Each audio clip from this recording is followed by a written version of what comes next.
name is Pagiso Ditlale. I'm from Rustenburg. I'm a 13-year-old boy schooling at Hello Park. I'm designing a project here called Gadova. So Gadova is a project where it helps to secure places like camping sites, in terms of security. You don't have to actually be there to secure your place. You just put it there. It senses the motion, it senses all the things and the way how you left your house, and you can simply see whatever that is happening on your phone.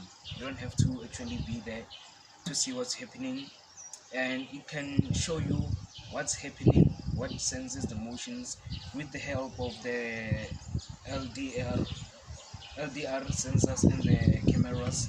You can simply see what is happening around your household or the camping site or anywhere that you may feel you want security.